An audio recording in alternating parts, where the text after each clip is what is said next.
If we're being honest, Goku is a terrible teacher. And the crazy part, no one really talks about it. You'd think a guy who spent his whole life training would be great at passing that knowledge down. But nah, Goku's mentorship record is honestly kinda tragic. Let's talk about it. First up, the Cell games. You've heard this before. Goku didn't just put Gohan in a tough spot, he threw him into it, against the deadliest enemy they've ever faced. And to be fair, Goku's instincts were spot on.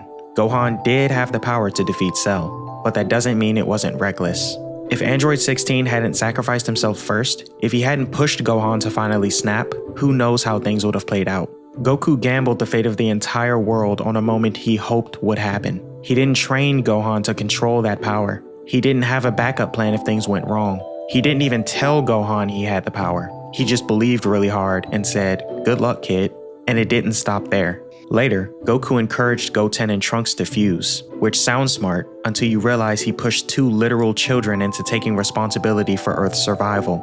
Majin Buu wasn't just another villain. He was the most dangerous threat the Earth had ever faced at that point, and Goku could have stopped him. He absolutely could have. Instead, he decided to hand the fate of the world to two kids who barely knew what they were doing. Goku's idea was that Goten and Trunks needed a chance to defend the Earth themselves, which, fine, teaching the next generation is important, but maybe, just maybe, save the Earth first, then teach them a lesson about responsibility. Train them properly, give them real discipline, help them grow into real heroes before throwing them into life or death battles. The eventual Gotenks fusion would have been way more effective and way less reckless if Goku had just waited.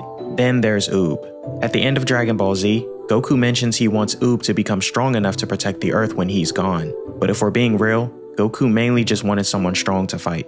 Maybe protecting the Earth was part of it, but it definitely wasn't the whole reason. In Dragon Ball GT, we see that Goku did finish training Oob at the start.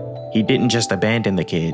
It's just that Oob's power didn't amount to much when it really mattered. He couldn't stop baby Vegeta, he couldn't stop Super 17, and he stood no chance against Omega Shenron. Maybe it's a little unfair to judge Goku's teachings based on his student's power, but come on.